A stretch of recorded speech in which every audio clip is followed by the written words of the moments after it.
Thanks very much for staying with us. Time now for Eye on Africa with me, Georgia Calvin-Smith.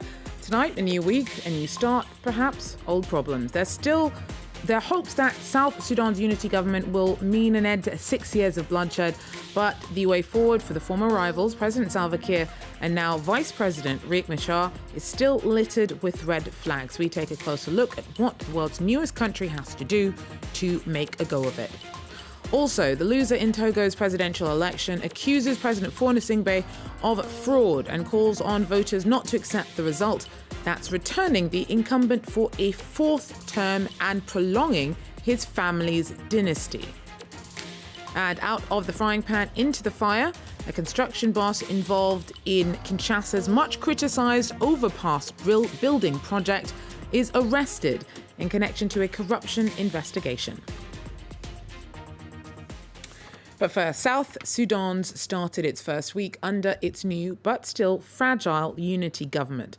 After over 6 years of brutal civil war in which 400,000 people lost their lives, the leaders of the two warring sides are now working together. President Salva Kiir saw his former bitter rival Riek Machar sworn in as vice president this weekend.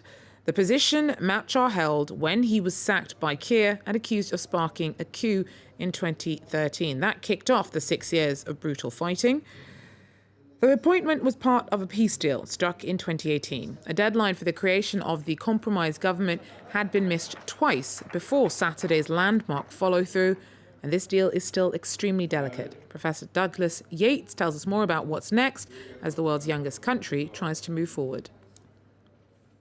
Got a 3-year plan, a transitional government for 3 years, preparing for elections. So the elections will be a battle between these two warring factions. On the one side, you have the Dinka. On the other side, you have the Nur. The parties are ethnic-based, the factions are ethnic-based, and the armed individuals are ethnic-based. So the main hope is that the armed individuals will come together under a unified command, and therefore will stop having the kinds of pogroms that have created 1 million starving people, 4 million displaced individuals, and 400,000 dead. The second is we're going to have a unity government with opposition members in the cabinet, 2 opposition vice presidents. So there's an effort during this transition to have the opposition given some voice in distribution of oil revenues, in distribution of aid.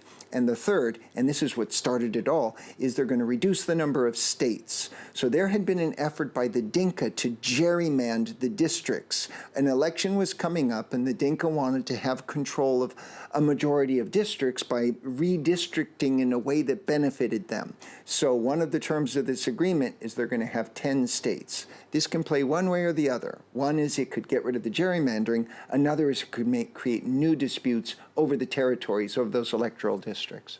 So currently, under this unity government, under the terms of the unity government, we have 4 vice presidents, one of whom is Riek Machar. How are 4 vice presidents supposed to work together with Salva Kiir, bearing in mind the pressures that the country is still under? Right. Well, the government doesn't really do very much. This is largely an aid-dependent regime that at best will live off its oil revenues. So government is a system of distribution. And by having 4 vice presidents, you sort of have 4 spigots on the government revenues. Right now, it's just been 1. So the goal of the vice presidents is to distribute revenue, very little other than that. And what about the actual fighters on the ground? So we're seeing this kind of political solution happening in Juba, but you've seen 6 years of fighting, which with an ethnic element to it. How do you filter down the wills or agreements happening in Juba to people, fighters on the ground who may have seen terrible things and now have a very personal reason to have a very personal investment in what they've been through? Right. So they say it'll take a generation to actually resolve this. So that would be a 20-year process. First, you're going to have to convince people to move back to their villages, because this had turned into Dinka versus Nur violence of the fashion of Sudan, machetes, bullets, people coming in with machine guns and mowing down villages. So first you're going to have to get people resettled back in their own villages, because otherwise they won't be able to produce food, won't be able to eat, and won't be able to start lives again. Second, you're going to have some kind of healing process. It is perfectly possible. We've seen this kind of healing process elsewhere in Africa, but this will require great leadership on the part of both Salva Kiir and Riek Machar. It's perhaps in their interest, because if they can stop this violence, they can get the oil out, and if they can get the oil out, they can bring the money in. So it is in their interest, and I think the leaders right now are showing that they're willing to make compromises, and this seems to be part of a regional trend. In Sudan, to the north, there's also a 2-year transitional government after the coup that ousted Omar al-Bashir. In Ethiopia, we have a new leader, Abiy Ahmed, who's won the Nobel Prize, who's creating peace in Ethiopia. So it seems to be part of a regional trend that is anchored in the possibility of getting out hydrocarbon resources and bringing in money to promote development. Douglas Yates there speaking to me about some of the challenges facing South Sudan as it moves forward. Now, it's the first time results have been announced so quickly in Togo. Just after 24 hours after the vote, President Faure Gnassingbe was once again declared the winner by the country's electoral commission. His opponent, though, accuses him of fraud. Fraser Jackson tells us more. Welcomed by jubilant supporters, Faure Gnassingbe arrives at his headquarters.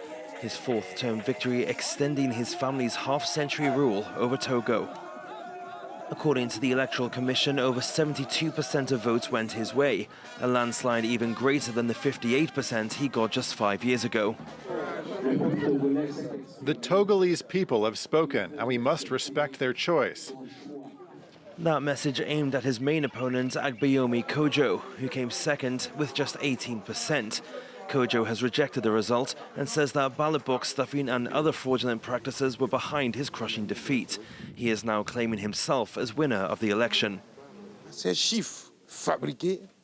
These fabricated numbers give the sense that we are in a real dictatorship. A dictatorship which wants nothing to do with democracy and doesn't respect civil or political laws. Kojo's supporters also contest the results. These results are discouraging. We voted in our masses. We wanted change. But this discourages us. We have chosen Kojo, and once again, the person who we didn't vote for won. We're tired of this. Just days before the vote, US-based international observers were expelled and 500 local observers stripped of their accreditation. However, hundreds of African Union observers were on the ground, with many member states supporting Gnassingbe's win. Togo's constitutional court now has until the end of the week to confirm the results. The High Court will decide whether Lesotho's Prime Minister can claim immunity from prosecution over the murder of his late wife. Thomas Thabane and his current spouse, Maisaya, have both been charged with the fatal shooting of Lipolelo Thabane in 2017. The couple appeared in court for a pre-trial hearing on Monday. Thabane said that he'll step down by the end of June, but is under increasing pressure to quit before then. And in DRC, the so-called sheep jump overpasses are making headlines once again. The boss of Safricas, one of the construction companies involved in building them, has been arrested. Clément Bonnereau tells us more. So far, Congolese investigators have focused on 2 of the 4 companies responsible for the construction of the so-called sheep jump overpasses. Among them, Safricas, a company that was awarded 4 out of 9 of the sheep jump contracts. Its director, David Blattner, was arrested last week and transferred to a prison in Kinshasa on Saturday. He remains in detention while the investigation into alleged misuse of public funds continues. Watchdog groups have held the move, but are now demanding full transparency in what's become a full-blown crisis for President Tshisekedi, who is struggling to make good on his promise of eradicating corruption. For us, this arrest is only a first step. We think that investigators must dig deeper and look into the responsibility of those at the top. We believe that a thorough investigation is needed. We must take our time, because we're talking about the possible misuse of public funds. All those involved must answer for their actions. The presidency denies any wrongdoing and blames the decision by state construction company OVD to hire subcontractors. Meanwhile, colleagues of David Blattner, who spoke to our sister radio station RFI, have denounced what they said was the baseless arrest of the Safricas director, calling for his immediate release. Clément Bonero there for us. Now, a child's future is greatly affected by its schooling, and you can only study effectively if you are fed. In Kenya, tens of thousands of kids are being encouraged to stay in class by having their meals taken care of. Nicolas Chemin tells us more. In Kenya and in many other developing countries, many children miss school because they have something more important to do, look for food to survive. To tackle this problem, a Kenyan NGO provides cheap meals to children thanks to corporate sponsors. Parents have to contribute 15 US cents per day via mobile money. In order to get a meal, the children must display their wristbands for teachers to tap. This app confirms they are in school and parents can track payments. Millions of children in Africa go to school on an empty stomach. A lot of times they make the decision whether to go to school or look for food elsewhere. Food for Education is trying to solve this problem by providing low-cost, nutritious meals so that children are able to stay in school and learn. The NGO feeds 10,000 children every day. The head of this school says better diets mean pupils have more energy to study. As a school, it has been very beneficial because, as I said, it has curbed absenteeism. It has brought about retention in school. Pupils are very active. Performance is improving. Experts say such programs help fight the following vicious circle. Poor children skip school to find food.